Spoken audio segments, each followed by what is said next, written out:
السلام عليكم مشاهدينا الكرام في هذا الخبر العاجل. المرجو الإعجاب بالفيديو والاشتراك في القناة دعما لنا وليصلكم دائما كل جديد. فقد شهدت أجواء ما بعد مباراة الكلاسيكو بين الجيش الملكي والرجاء الرياضي حالة من الفوضى العارمة، حيث خرجت بعض الجماهير عن السيطرة مباشرة بعد صافرة النهاية، وتحولت محيطات الملعب وعدة أحياء مجاورة إلى مسرح لأعمال الشغب، في مشاهد أثارت قلق السكان والمتابعين على حد سواء. وأفادت مصادر محلية أن عددا من السيارات الخاصة تعرضت للتخريب إلى جانب إلحاق أضرار بممتلكات عامة، من بينها أعمدة إنارة ومحطات حافلات، كما سجلت حالات رشق بالحجارة وتبادل للعنف بين مجموعات من المشجعين، ما استدعى تدخل القوات الأمنية بشكل عاجل لاحتواء الوضع.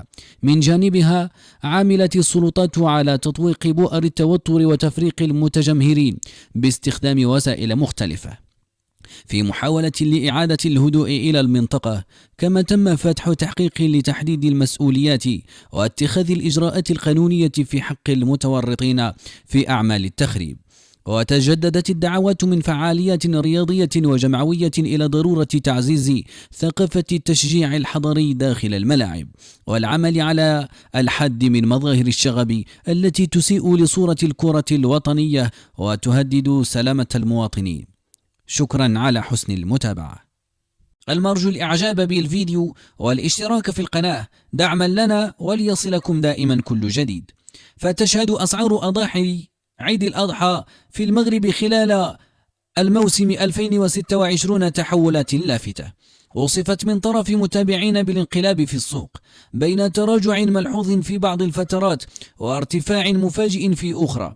هذا التذبذب خلق حالة من الترقب والقلق لدى الأسر المغربية التي تتابع عن كثب تطورات الأسعار مع اقتراب العيد، في ظل معطيات متناقضة بين وفرة العرض وتقلبات الطلب.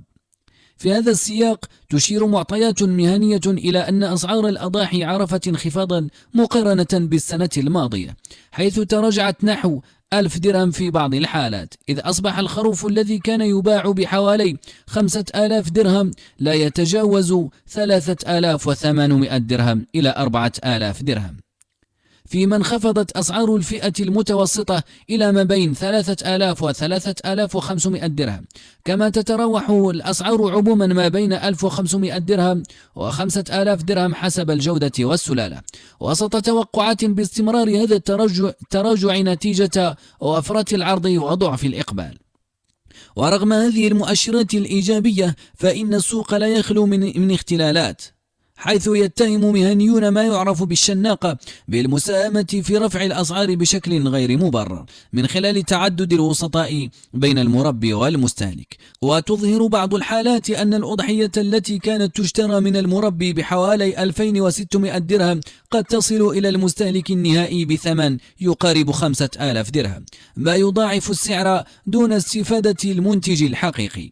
من جهة أخرى تؤكد تقارير حديثة أن القطيع الوطني يعرف وفرة مهمة هذا العام بفضل تحسن الظروف المناخية والإجراءات السابقة التي ساهمت في الحفاظ على الماشية، وهو ما يعزز العرض في الأسواق. هذه الوفرة كان يفترض أن تدفع الأسعار نحو الانخفاض، غير أن سلوكيات الشراء المبكر والمضاربات التجارية ما زالت تلعب دورا في إرباك السوق وخلق موجات ارتفاع مفاجئة.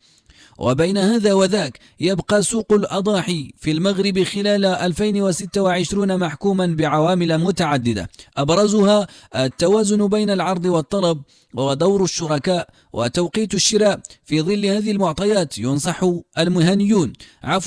المهنيون المواطنين بالتريث وعدم التسرع، خاصة أن المؤشرات الحالية ترجح إمكانية استقرار أو حتى انخفاض الأسعار مع اقتراب موعد العيد. شكرا على حسن المتابعة.